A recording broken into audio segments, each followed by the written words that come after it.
Check us out on Darius, check us out on Christy, Rutherford. That's right.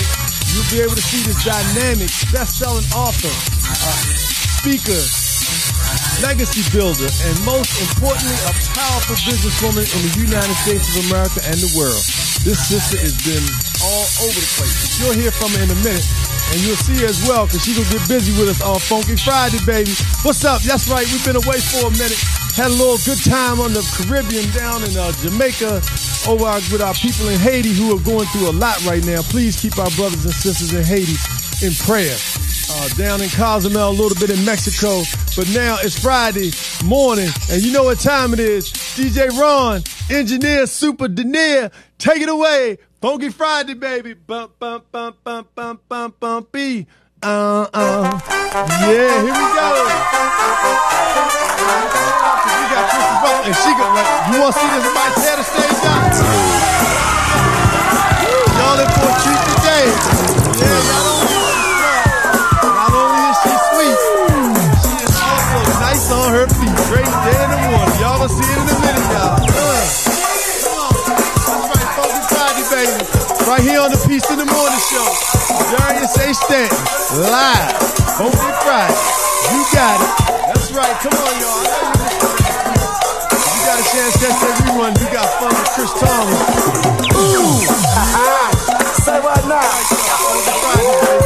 Hey, listen. I'm so grateful and thankful to be here this morning, because no matter what's going on in the world, no matter how dark it may be in your life, no matter how things might be going the other way, remember the sun is always shining. No matter what, you may not see it, but it's still shining. And as long as the sun is shining, you know the good Lord is shining. Come on, man. That's right. Let's start this thing off right, cause Christy's in the house tonight. Let's start this thing off right, cause Darius in the house tonight. Let's start this thing off right, cause you're in the house tonight. Let's start this thing off right, cause love in the house tonight. Let's start this thing off right, cause life's in the house tonight. Come on, what you doing, y'all? Gentlemen, for the very first time, but we trust it's not going to be the last, I'd like to bring to the stage the incomparable 8 best-selling books, a life coach, super dynamite lady from the Carolinas. Please welcome Miss Christy Rutherford to the stage. Come on. I've been getting that thing in the groove now, y'all. Just warming this thing up a little bit for you now. You got to walk it out. Ow. So what? We're going to do that thing. Dance. I didn't need the mic. How do I need the mic? We're going to do that thing now. Everybody talk about this right now. Say what? Make that stuff feel funky now. What we talking about? That's what we talking about. We broke it down now. What's the name of that dance you doing right there? That's it. Everybody sexy mama over there now. Say what?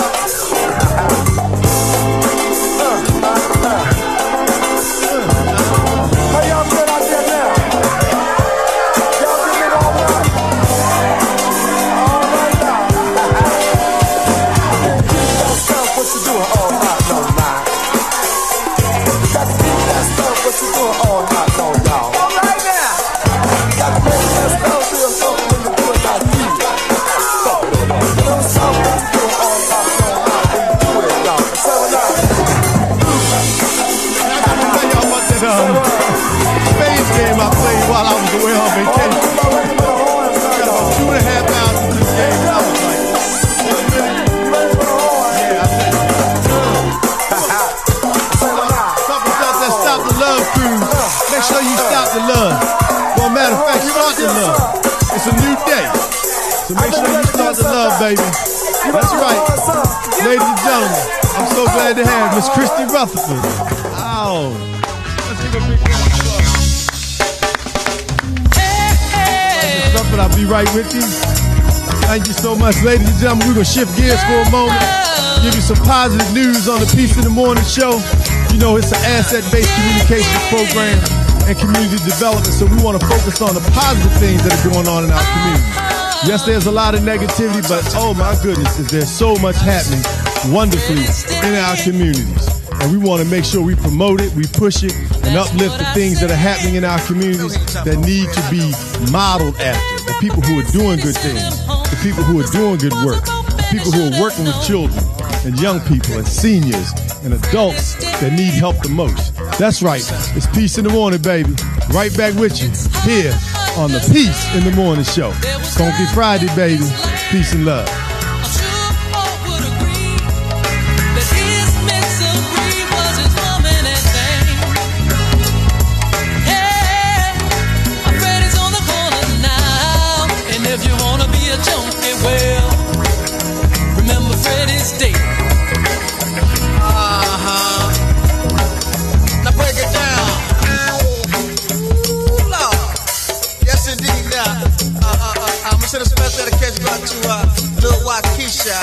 Yes, indeed, and all her Eastern African friends. Yes, indeed, and also little Tamika, yeah, and little Gregory, and also everybody from Minnesota Avenue, y'all. Yes, indeed, and Eastgate, and also East Capitol Street Group, and everybody from Capitol Heights, because they're out of sight.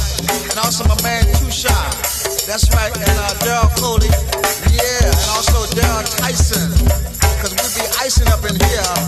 Yes, indeed, now. And also, we do it for the Mass Connection crew, y'all. Yeah. Freddy's on the corner now. And if you want to be a junkie, well, I don't be like Fred. What you say? Because Fred is dead. Oh, man, that don't make no sense, man. That's what I say.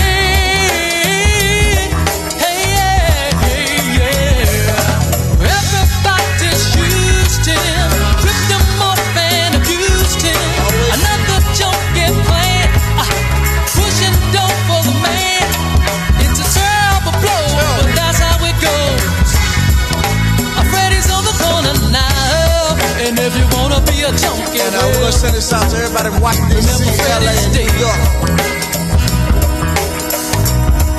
And the junkie kept saying, yes, indeed, now. So dedicated to my man Chuck Brown, a little Benny, James, also Big Tony up in here, all the go-go veterans, like myself. And also the Alexandria crew, y'all. Yes, indeed. That TC Williams crew now. Yeah. Oh, come on now. Yeah, all right. Good God. Yeah. Yes, indeed. Also my man Foots. May rest in peace now. Yes, indeed now. Fred is dead. Say what? That's what I said. Man, that's a shame, man. Another brother. Rapper Plan said he sent him home. That's what I said. Brothers on was a rope and he should have done. Now listen here. Why can't we brothers That's right. protect one another? No one's serious, and that makes me furious. We could deal with rockets and dreams, but reality, what does it mean? Hey, Freddy's on the corner now. And if you wanna be a junkie, well, I don't be like Fred. Yes, indeed. Now, look here. I'm going to send them out to Red Essence. Don't. Welcome back or welcome forward. This is Darius A. Stanton on the Peace in the Morning show. Thank you so much for being with us this morning.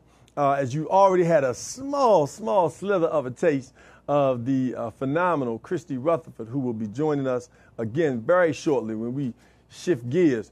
But for the moment, We're going to talk about some positive news this morning. And I am so excited because first and foremost, it's Friday. It's Funky Friday for all our Funky Friday lovers. And we also are very, very, very excited about the fact that our good brother,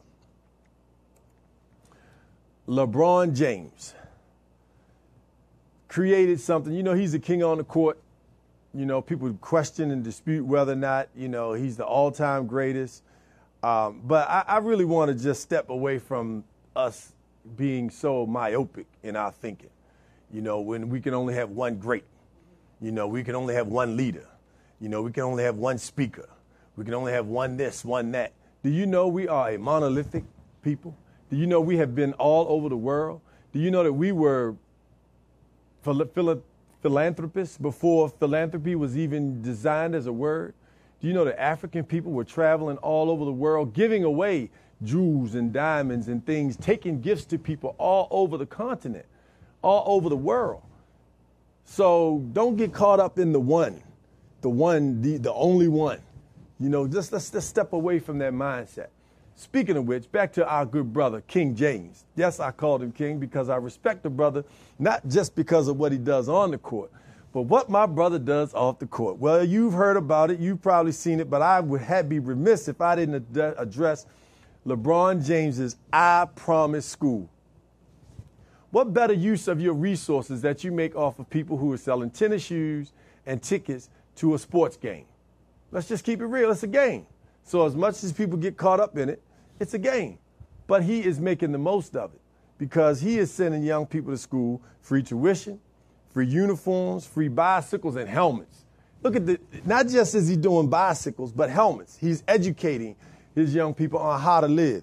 Free transportation within 2 miles, free breakfast, lunch, and snacks, food pantry for the families. It's a holistic program. So it's not just focused on the children, but also GEDs and job placement services for parents. Because if parents do well, the children do well. So he's working on the entire family, a holistic approach. And which the United States of America, in this most recent budget proposed by the president, he asked for over $700 billion in defense funding. What? And an increase in that next year. But we rather spend money on defense where we have more nuclear weapons than any other country out there. Russia. That's it. Okay? Everybody else, we have more than all the other countries that have nuclear weapons combined. But we rather spend money on defense that's not needed. The terrorism that we see is at home. Domestic terrorism is much higher than international terrorism as it applies to impacting our citizens here in the United States of America. So let's stay real. Just, you know, when you're watching all that stuff on those various channels, make sure you go do your research. Remember that the last election, they sent out a whole lot of fake news expecting black people to follow these various trends because they know what the triggers are. But did you go do the research? Did you go do the homework to find out where's the source? And then go check another source, and then check that established source to make sure that they know what they're talking about. Well, in King James' case, he's guaranteeing that tuition for all the students who graduate from his program go to University of Akron for free. That's a leg up. That's a hand up. That's helping young people and their families get to the next level. And the greatest thing about it is he's modeling what other athletes, entertainers should be.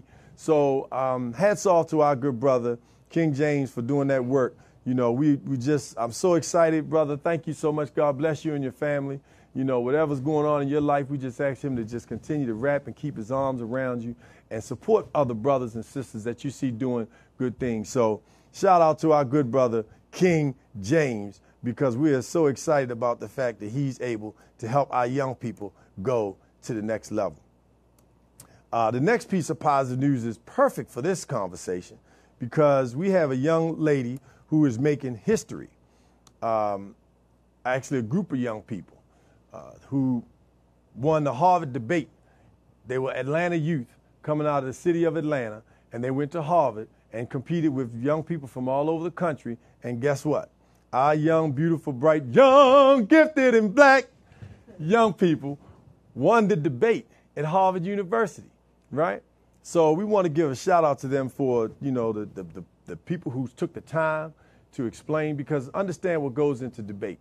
Critical thinking. You have to think, you have to do research, you have to read, and you have to be, you know, really astute on a number of different issues, but you have to be able to counter what people say. And I think the key component to it, and I want to, you know, really share this with the folks. A lot of people have been sending me information from a lot of our very powerful and bright brothers who are out here on the circuit talking about what we need to do in our communities. But one of the challenges that I have in some of these cases is we also fall into the trap of attacking one another and being real vicious and ugly. We can debate and be very respectful and very positive. And as a matter of fact, as we promote here on the Peace in the Morning show, we don't have time to be doing a whole lot of attacking of people. We need to be promoting.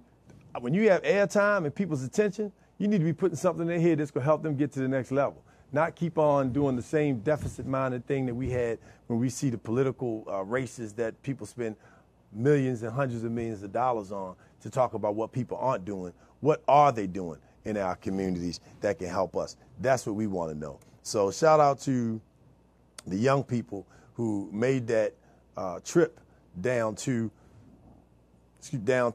Atlanta, and to Harvard University, and were able to come home with the gold. In Chicago, a 12-year-old graduates from high school, and guess what? The South Side of Chicago. You know, these are young people who are making marks already. You know, having a powerful opportunity.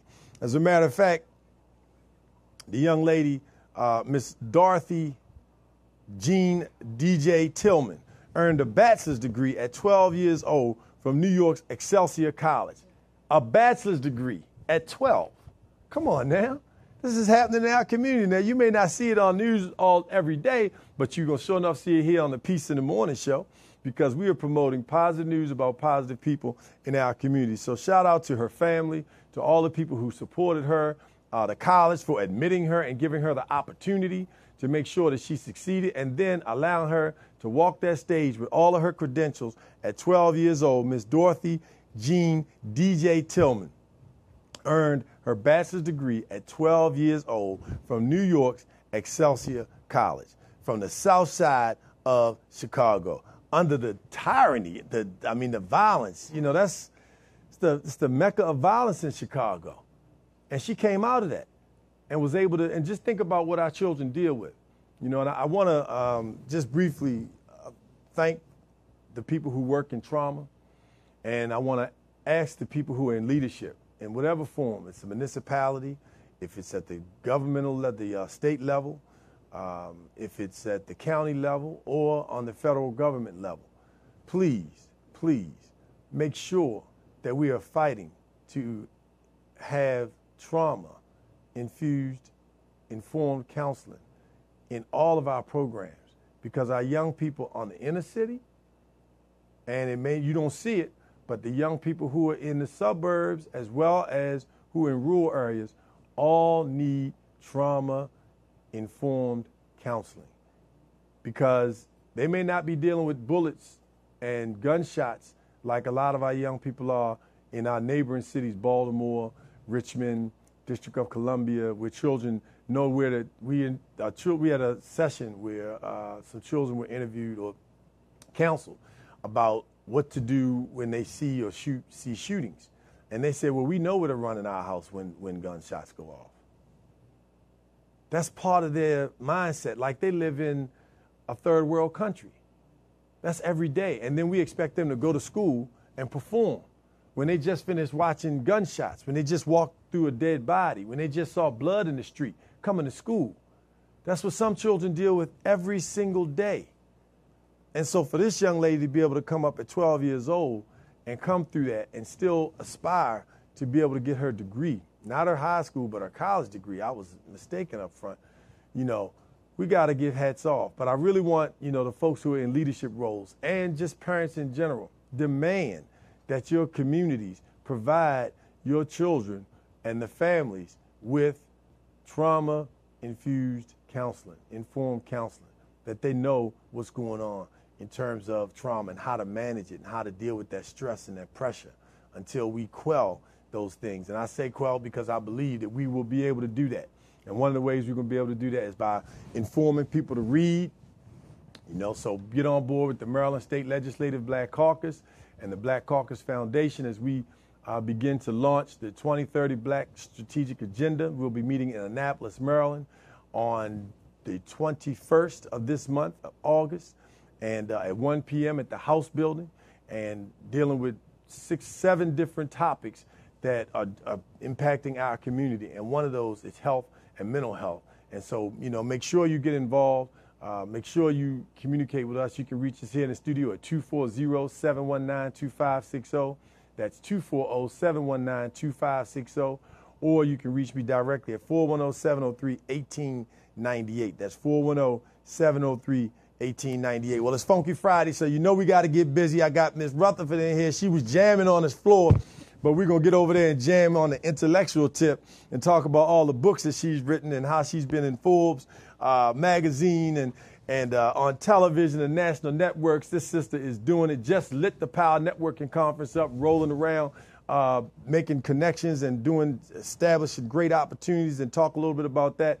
Our good brother, Dr. George C. Favor. So I'm going to ask us, Brother Ron, to crank it up so we can get busy on the Peace in the Morning show. It's Funky Friday, baby. Give us a call, 240-719-2560. If you want some life coaching, if you want to learn to write a book, this sister can help you do it. And until we go sit with her, stay tuned because we'll be right back, or actually right forward, on the Peace in the Morning show. What's up now?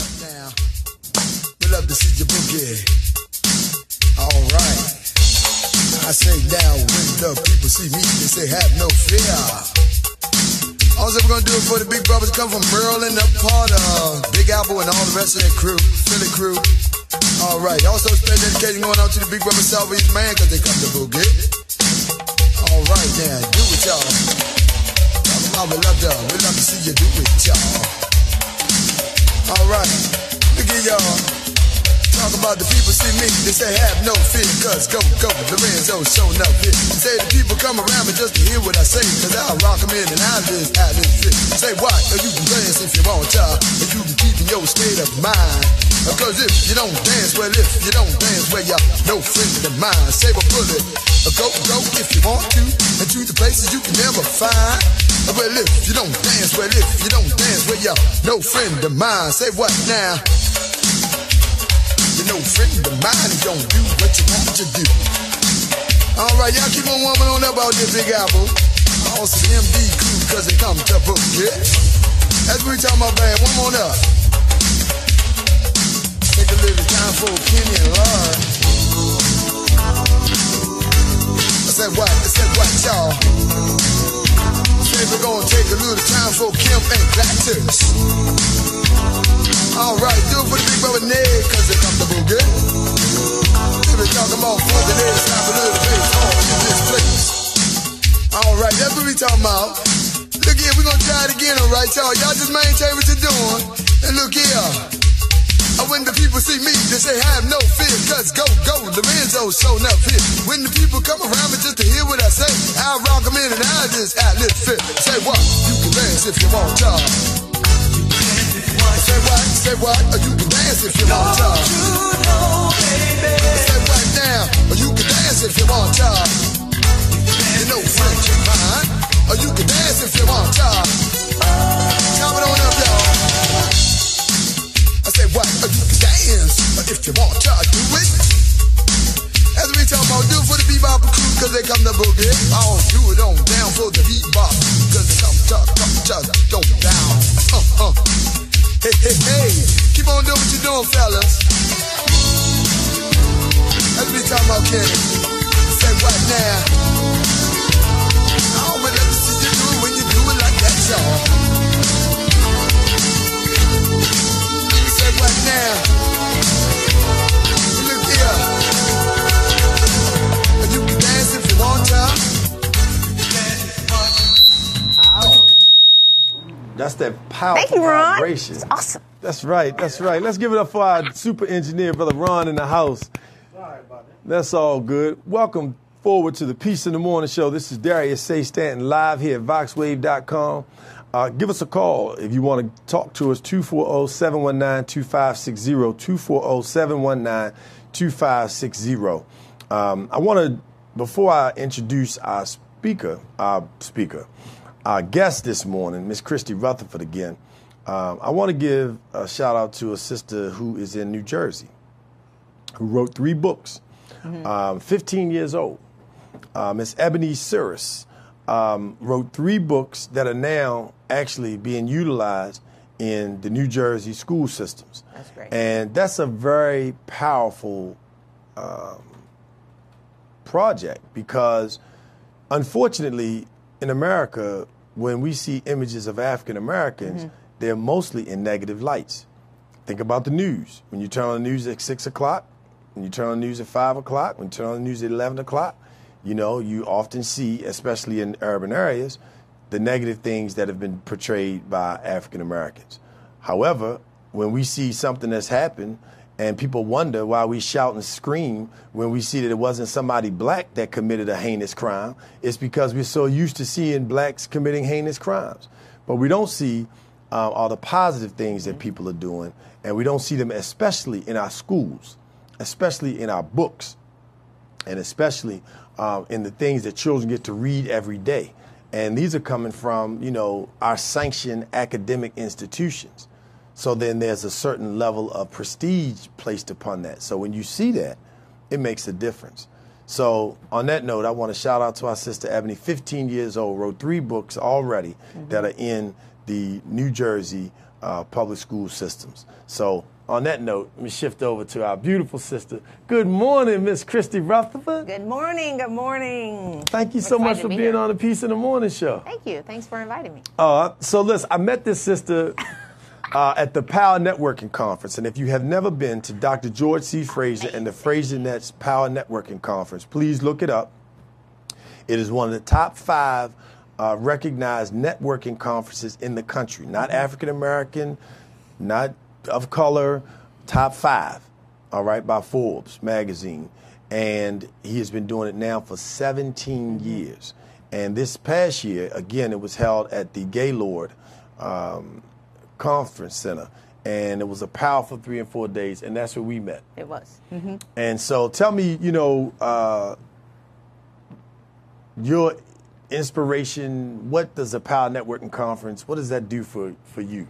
Well, what was interesting about the Power Networking Conference, it was my first time going, which I'm like, why have I not gone for 7? Who didn't tell me about this conference? But I've seen it around, but I didn't go. Right. It's just a disconnect. Sure. And after going this year, I said, I'm never going to miss another one again. I mean, it was so powerful. It's one thing to go to a conference, and it's another thing for us to be around each other. Sure. There's something about black magic. There's something about black brilliance. There's something about having access to highly successful people who look like you, which gives you that inspiration to continue on. So, you know, having the Wakanda theme. And then unapologetically black. Unapologetically black. So having the Wakanda theme, you know, embracing our blackness, embracing our heritage, understanding where we're from, understanding what makes us dynamic. It was just amazing. So I met you at the Wakanda party. Right. And I just kept going away to dance. That's right. And came back, and in between that, just having conversation. And so I like, you know, just being around highly successful people, it makes me no doubt. It makes me happy. Makes you happy. Well, and the great thing about it is, it's wonderful when you have something to bring to the table. Absolutely. And I think I'm inspired by you because I'm working on a book right now called Stepping Into Your Own Shoes. And so just after we met, you know, what really intrigued me about what you're doing, aside from all of the things you've been doing in your professional life, but the theme of this particular show is really focused on legacy. Yes. And the reason why the works that you have that we had on display earlier, those books that you've already, 8 best-selling books, congratulations. You got a big shout out for our brother Ron just now. But 8 best-selling books will be a part of history forever. So that's legacy. But you talked about a different type of legacy and the fact that you're living here in Northern Virginia, in this region, but that you're contemplating every day. It's a struggle. It's like, oh my God, moving back to North Carolina. Yes. But the purpose for you moving back is to ensure what you've done for your other younger cousins and family members is to make sure that they're able to come out of Union, where you're from, and even if they stay there, but be able to utilize all the brilliance. You know, you've been to Harvard. You know, how many people have been to Harvard? Not many, right? Let alone African Americans, just people in general. You know, you've been featured in Forbes. How many people get a chance to do that? Twice. Yes. You know, not once, but twice. You know, ring my bell, not once, but twice in Forbes magazine. So that's coming out of Union. That's coming out of your family. Yes. You know, your father was a DJ, so that means he was an entrepreneur. In addition to all the other things that he did, and you come from a very brilliant family, and you want to make sure that your family stays brilliant. Absolutely. How important is it, you know, for our families, regardless of what's going on in our lives, to make the sacrifices needed to go back or go forward and help our younger family members be set up for success? You know what's interesting is being one of the first people in my family to graduate from college, there are challenges when you want to break away from the familiar and do something different. And so I left, and the cousins who I grew up with, the ones that I babysat and the ones who were around me, once you break that barrier, people followed, and they all went to college. So going to college was no longer insurmountable. It became normal. Because you set a standard. Because that's the new standard. You were the model. But the challenge is, so there was a 20-year break in between me leaving, and so I ended up joining the military, you know, between college and just moving around in various places and serving and becoming successful. There was a gap in the next generation, right? My mom is one of 14, my father's one of 7, so it's a million of us. Like, right. So we talk about generations, like our generation, the next generation, the next generation. So my cousin's kids, there was a gap where they started to miss the college part, right? Or one of my cousins in particular, which I really want to have a conversation with this guidance counselor. So I would go home, you know, but I'm going home every 3-4 months, 3-4 times a year. And so they didn't know me. They knew me, but they didn't know me. So didn't have the relationship. Am I really influential in the decisions that they're going to make? Do they really trust me at that core level? Right. And so a couple of years ago, one of my cousins, brilliant, super nerd, you know, mechanical engineer in high school, doing all these things, taking all these courses. So I would go home and say, okay, well, I want you to go to South Carolina State. That's where I went. And he was like, I don't want to go to State. Right next to Claflin. Yes. Okay, great. Well, North Carolina A&T, you have to go to an HBCU. So we set it up. Okay, you're going. So every time I come home, it's a touch point. Still going to A&T? Right. Yes. You go to A&T? Right. Come back home for Christmas, Thanksgiving. The year that he was graduating, that March, came home for Easter. And I said, are you still going to A&T? Like, we got to set this thing up. You have to go. And he said, my guidance counselor told me that since I have a 4.0, I can go to college for free at a community college. And I was like, what? Like, I mean, you can go everything to college free, right? Just because it's free doesn't mean it's the best situation. You're still living with your mom. Right. You're going to a community. You don't go to college to go to school. I mean, it's a different experience. It's an experience. And so he went sideways. My brother had to drag me out of the house. I mean, I was literally going bananas because I can understand the implications of that decision, but he trusted her more than he trusted me. Right. I have to stop touching this microphone. But so then his sister followed suit. So I'm just like, I have to be closer so they can know me and trust me. So we can't be influenced by people. And I don't know if the teacher did it really by sabotage, but it was absolute sabotage to a person who had the potential to go higher. Capacity had already proven themselves. So that's my goal, to move closer to home, because what's the point of making money? What's the point of having success? What's the point of having all this influence and writing all these books and going to Harvard and doing all these things? It's great for me, but what about my family? It's always like, what am I leaving for them? And it's not necessarily what I'm leaving them. It's what am I creating? Am I able to feed them? Am I able to show them and demonstrate that they can do it too if there's a disconnect? Right. So I've noticed that there's a disconnect, and no matter how much success I've achieved, am I really successful if I missed a gap in changing my family. And you know, I really appreciate you sharing that. And that was one of the things, as I said, that really like just intrigued me about you, was the fact that you were willing to leave this DC Metro hustle bustle party when you want to, go from almost anywhere in the region and really be able to have a good time,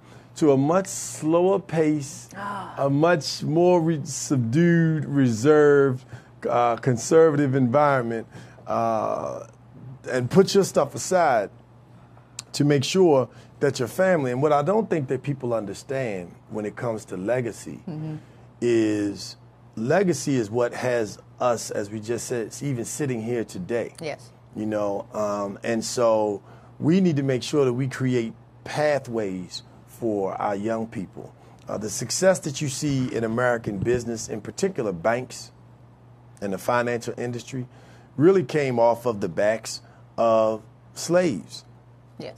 But the companies and the families that owned these slaves and who were able to get all that free labor were able to transfer all of that wealth. But it's not just about wealth. It's also about transferring health. Yes. You know, making good decisions. I was having a conversation with a good friend of mine, actually a family member, and he was talking about how we were just thankful that we were on any high blood pressure medicine, no sugar diabetes, none of the things that often plague the African-American males. But we talked about, he said he called his mom, and his mom telling him, yeah, baby, I got some pig feet I'm cooking. And he was like, Ma, you know, how you cooking them pig feet? You know, that's going to...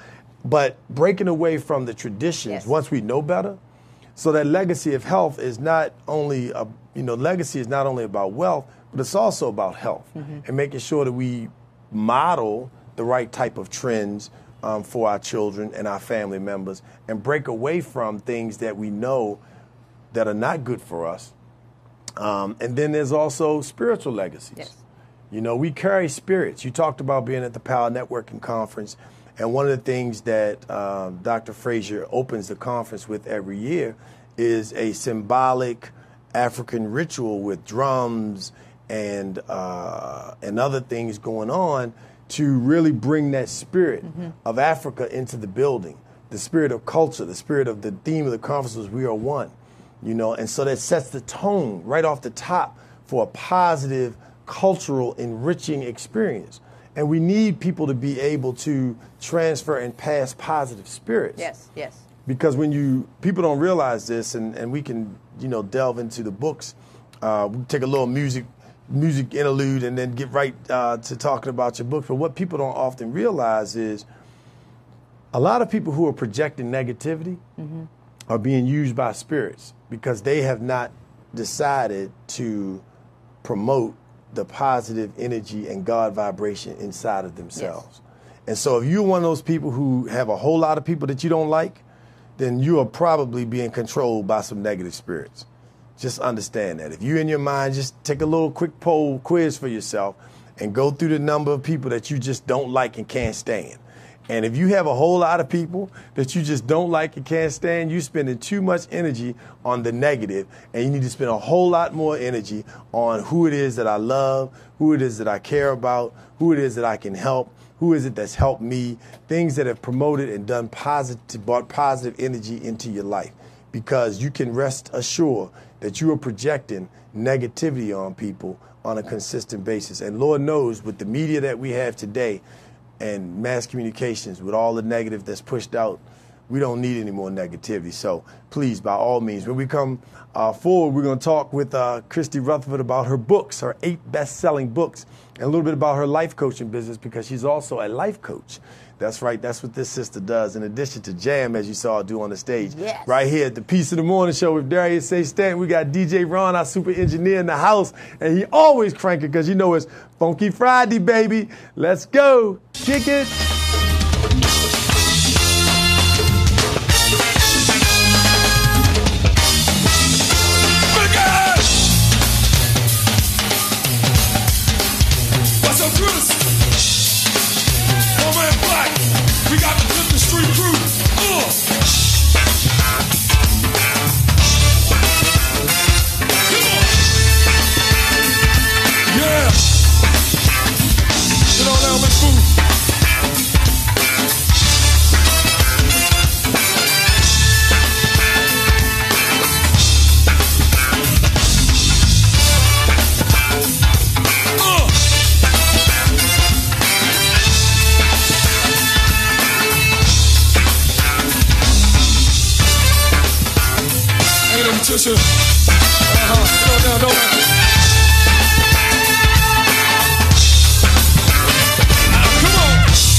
Thank you so much for joining us on the Peace in the Morning Show. Darius A. Stanton and Miss Christy Rutherford.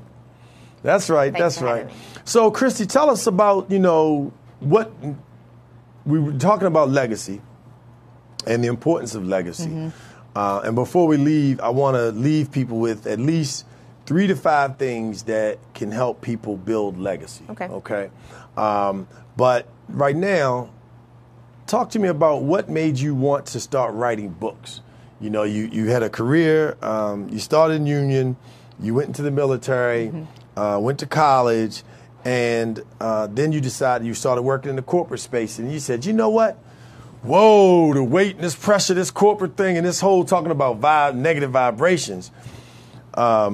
People believe that you got to be negative, dog eat dog to get ahead. And that's what we're working to shift in our work with emotional intelligence, teaching people that, you need to be able to treat people well and they will work well. And that's a better environment. But what inspired you to start writing, I did 16 and a half years in the Coast Guard. Awesome. 13th black woman to ever make commander in the 225-year history. Wow. Congratulations. Thank you. So she got a nice grip, too. Don't hurt me now. But at the end of the day, I was so stressed out and overwhelmed and not managing my stress properly and not eating properly and not managing the critics. Because as you become successful, what I didn't know is a lot of times ambitious women, we have a lot of challenges in the workplace because we're different and we like to go get it and we like to achieve. So I'm a high achiever, doing all these things. And I was just tired. And I had a boss who came and he was a maniac at the end of the day. And he made the decision easy for me to leave. So I left with 3.5 years left to retire and just overwhelmed. I burned out.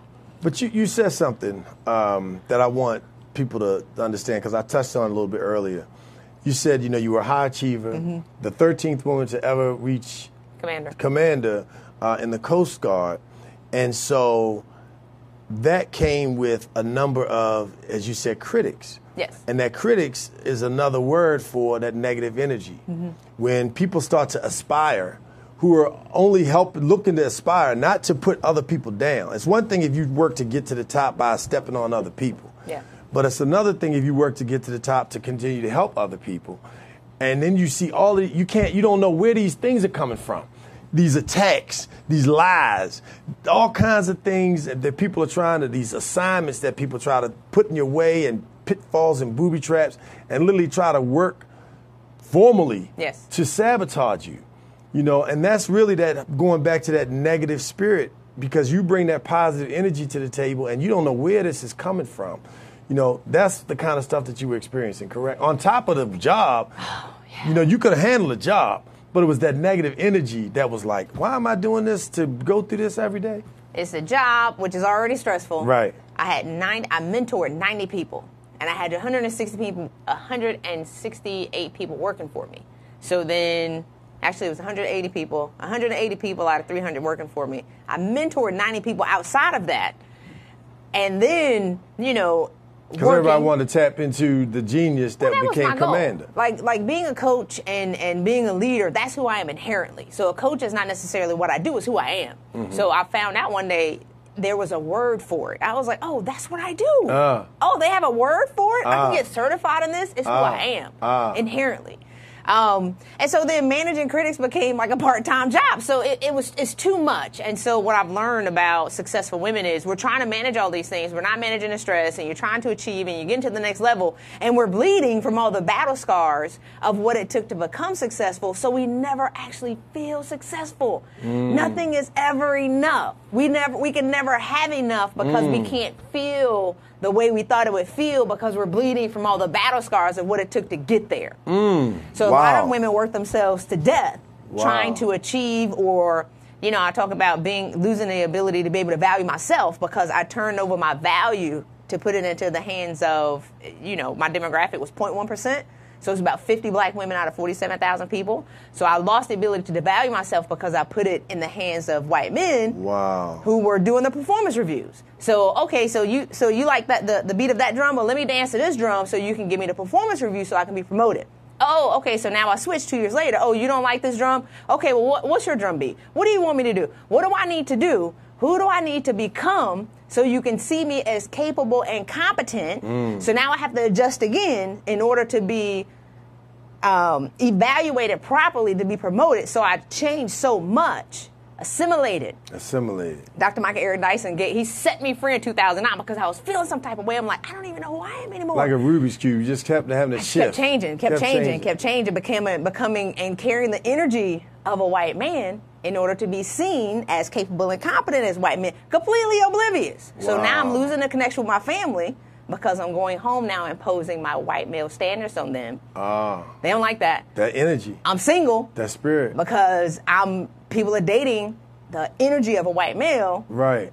And I'm a sister, and they're like, I'm so confused, right? Right. So I'm going home trying to eat hummus and cream cheese pinwheels. I'm from South Carolina, right? My family was like, what is this? You know? So I was like, what do y'all want? Pimento cheese sandwiches, right? So losing that connection of self. Authenticity, right. And completely oblivious that it happened. Right. And so I ended up going to Georgetown, and I got my coaching certification in 2009, so I was disconnected from the service, and I worked on Capitol Hill for 3 years for Elijah Cummings. Oh, wonderful. So I'm disconnected from that, and now coming into authenticity and learning about all these things, and so I regained, unconsciously I lost myself. I regained Christy, the butterfly, the unicorn. I'm telling you, I live in a valley with meadows. It's awesome on my planet. Right. And when I went back, put my uniform back on and went back to my last job, now I'm consciously giving away pieces of myself. Now I can see I'm doing it. Oh, y'all don't like me being nice? Because in my role, as you know, as a high-ranking person, we're not typically happy. We're stressed out. So I would be laughing, and they wouldn't laugh. They would say, "What's so funny?" And they would laugh when I walked away, but I'm the boss. So I had to perform into a role. They had a role expectation for me. Role set. But that's not who I am. Right. So when I kind of morphed into that role, I consciously now giving away pieces of myself to now morph it to who you want me to be. Then I hated myself. Now I'm conscious that I really don't like this. So when the boss came and became a lunatic, he made it easy for me to make the just ridiculous decision. I would have retired 2 years ago, right, with a full pension. Right. But I was so miserable in my success. Right. And I couldn't tell anybody. Right. I'm suffocating in what I created. Right. Right? Like, After who am I all going to that tell? time and energy. I'm making 6 figures. Right. I got 4 degrees. Right. Who really wants to know about my problems? Right. Right? I'm mentoring all these people who aspire to be who I am. How dare I tell them that I hate what I created? Wow, and the road that you had to go through. And you know, one of the things about that so one of the platforms that we're working on here in the state and the work that we're doing around the country and the world is retooling leadership. Yes. Because leadership teaches you currently, first of all, it's deficit-based, all right? It's focused on the negatives. When you write grants, people want to know what's the problem. When people walk in the room, they want to talk about, look at what you don't like that they have on. When people join workforces, they can't wait to tell you who not to talk to and who not to deal with in that company or in that department, instead of saying, make sure you connect with this person because they know a lot about this, and make sure you work with that person because they can teach you the ropes about that. It's deficit-based. The second thing is it's ego-driven. Oh, yeah. And so people are so consumed by the ego. Third, it's not about succession. It's about I. Yes. Right? So we want to stay in the role for as long as we possibly can. And then we want to replace ourselves with somebody who is just as egotistical as us to maintain that.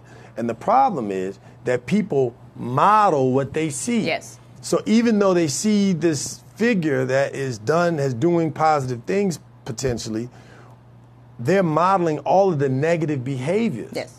The innuendos, the smart comments, the negative things that people do when they're truly insecure and not happy with themselves, but also the things that they're constantly putting people down to raise themselves or other people up. And so what I hear you talking about is you retool how you led. Yes. Because you were leading in that pipeline, and then you had all these people following you. Yeah. In that model, and then you said, "Wait a minute, let me." Well, I think the thing about it is I learned so much, so I made sure the people behind me didn't have to fight the same lions, tigers, and bears. So the young men who worked for me then, I had them manage your stress, manage your family life. So the things that I couldn't save myself from, I saved them from. Excellent. Women, ladies, make time to put some makeup on because we look like bums on the weekend. We're tired, right? Right. Yoga pants, and sweatpants, you know. Make the time to date. I'm hustling on during the week saving for somebody them else, but what I couldn't save myself from. Yeah, excellent. And so to go back to your question like 10 minutes ago about the books. Right. After I left, it took 3.5 years to really heal what I destroyed, which was my health, my body. And it's interesting, you know, as I was contemplating leaving, which was insane, I was sicker than my 70-year-old uncle. I was stressed out. I had headaches. My arthritis came back. My ears were ringing. My back. I had back pain. I mean, I had all these challenges. I'm having panic attacks, and I'm looking at my uncle who's healthy. He's 70, right? Down on the farm, just chilling. He's 70, but making $10, $12 an hour, and they're good. Right. And here I am making six figures, and I'm decrepit, almost in a wheelchair, and I'm like, it's something wrong with this. Right. So I need the job with the full medical benefits to pay what the job is creating. This is crazy. Right. So anyway, like building a house that you struggling to pay for just to be in a house that stresses you out and don't even get a chance to enjoy it. Exactly. So back to the book. So after exploding into 1,000 pieces, me and Dr. Marcy talked about this the other day, and laying on the ground for about a year, I did it. What did I do? Just boom, right? Like duct tape. I learned that. I thought that my stress, nobody could see it. I thought that people saw that I was happy. It's only until I exploded and laid on the ground, people would be like, we knew it was going to happen. I'm like, well, why didn't you say something? Right. You saw me burning out. So the people who care about you, everybody's waiting for somebody to save them. Women are waiting for somebody to pour in their cup. Women are giving away all of their energy, all of their time, and serving at a very high level, sacrificing themselves, waiting for somebody to pour into them, and then become bitter because nobody's going to pour. Nobody has the capacity of that cup that we have. The women who like to serve. So my goal now is to save women from themselves. Save women from self-destruction. Figure out what are the pieces, what's the story. I did it. And I'm very, very transparent about it because God healed me. Hallelujah. Hallelujah.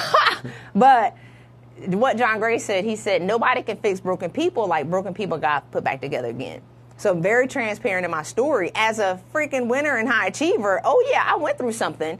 Because if you can see yourself in my story, you can be like, I'm right behind her. And if you can see that you're right behind me, you better do something different because you already know where it's going to go. Right. So tell me, how can people reach you if they're interested in your life coaching services, to have you come out and be a speaker, an inspiration to their communities or organizations? How can they reach you? ChristyRutherford.com, CHRSTY, Rutherford, RUTHERFORD.com. So if you go to my website, I have the keynote speaking, my main keynotes.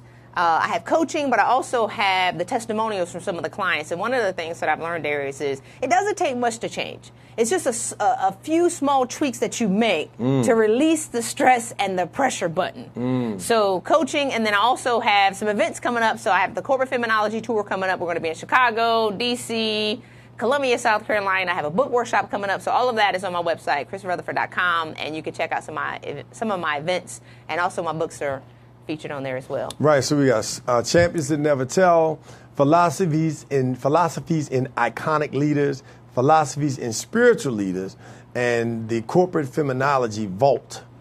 Yeah, that's volume 1. Volume 1. You need glasses? I do glasses somewhere. I'm just playing. No, I do. Yeah. And the VOL and the light just got me, but thank you so much. Right. Because I'm not wearing my glasses. I'm trying to be cute on your show. So I know I'm looking like, what's the name of that book? But yeah, Corporate Feminology is the latest book. And in Corporate Feminology, I feature 18 women who graduated from Harvard Business School alumni from 13 countries. And what I've learned is highly successful and ambitious women around the world, we have the same challenges. So when I started to talk to women in the U.S. and I'm listening to their stories, I'm like, wait a minute, that's my story. And then when I started to talk to women from China and France and South Africa, I'm like, wait a minute, that's my story. So what I've learned is successful and highly ambitious women around the world, we have the exact same challenges, but the problem is we're typically in male-dominated work environments.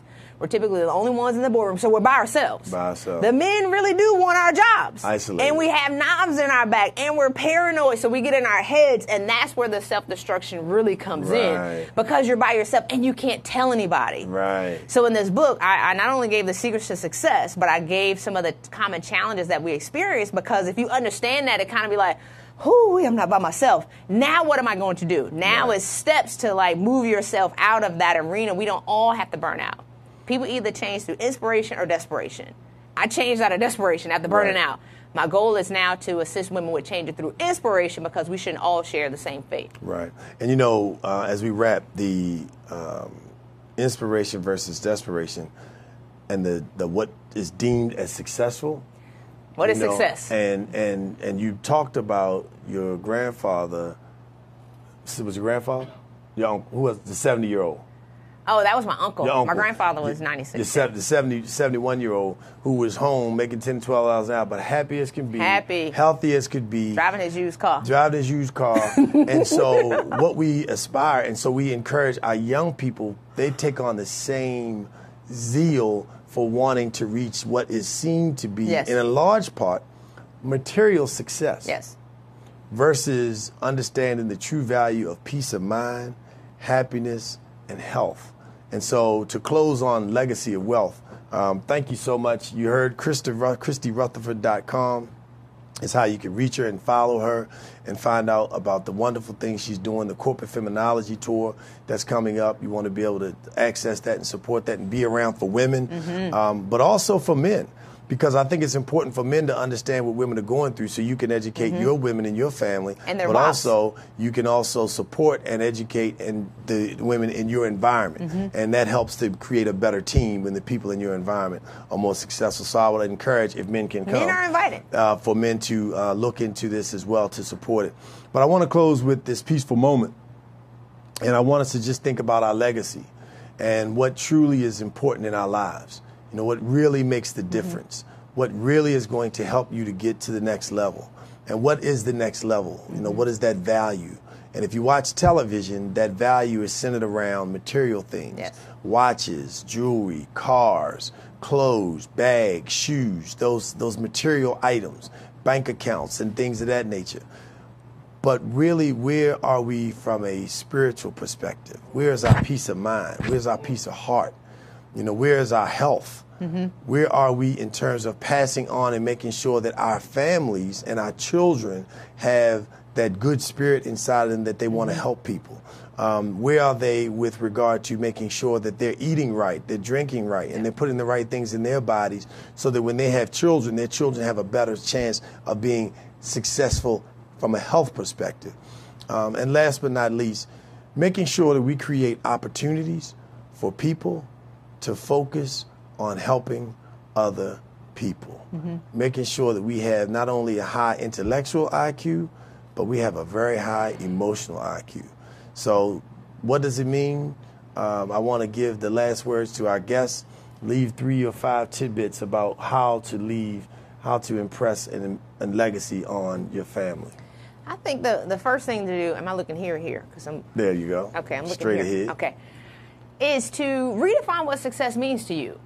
Because a lot of times we're going off of what other people told us would make us happy. They tell you that the car is going to make you happy or the large house is going to make you happy. So you sacrifice your health, your mental health, your physical health, and your family in order to achieve these things, and you arrive at the destination by yourself.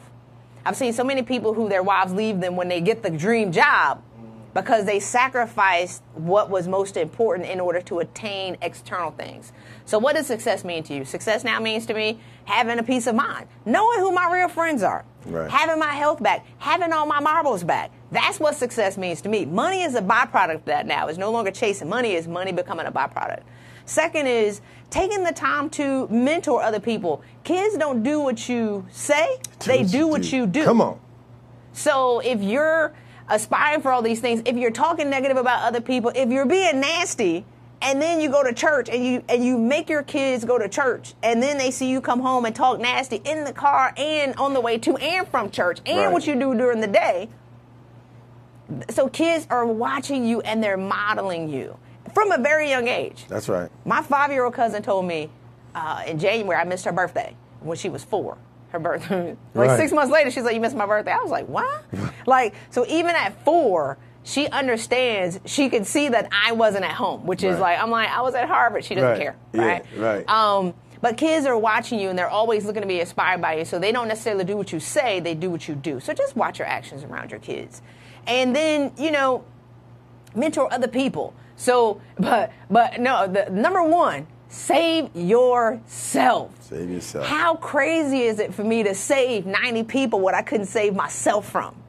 I'm saving them. I'm watching them have relationships and them get promoted. And I was, but I'm watching this stuff and I'm burning up on the inside. How crazy is that? Right. I'm incinerating while saving people and didn't have the courage or the wherewithal to say, you know what, Christy, why don't you fill your own cup? So now giving myself permission and giving other women and my clients permission to fill their own cup. When you become a better person, you become a better wife, you become a better leader, you become a better mom, you become a better everything that you want to be. So that's the main thing, is give yourself permission to save yourself. And lastly, happiness is a choice. But happiness comes through making the decision that you are worth it. We're looking for everybody else to make us happy. We're looking for somebody to change, my boss to, somehow evaporate, like right. Infinity Wars. Like, if my boss could have just went up in like the little thing at the end of Infinity Wars, like right. Avengers, is poof, he would have disappeared, it would have been a magical day. But waiting for him to change, or waiting for a relationship to change, or waiting for somebody to change when the only person that you can change is you. So the use of the will, what Wallace C. Waddle said in The Science of Getting Rich, the proper use of the will is to use your will on yourself, to act and think and do what you're supposed to do to achieve your goals and your dreams. Oh. Don't try to use your will on other people, even if for their own good, because you don't know what is for their good. That's right. Just use your will on yourself. Ladies and gentlemen, you heard it from Miss Christy Rutherford. I want to give her a round of applause. Thank you so much for being a part of the Peace in the Morning show. Thanks for having me. No question. Love to have her come forward and be a part of our show again. Words have power, so kids, we always work, so baby goats. So we want to use words that empower our young people and our families and communities. Thank you so much for joining us on the Peace in the Morning show. What's important to you? Building your legacy. Make sure you're taking care of yourself and your family. Tomorrow, we have the closing of our Annapolis Art, Sports, and Leadership Academy. 180 boys live. So make sure you check us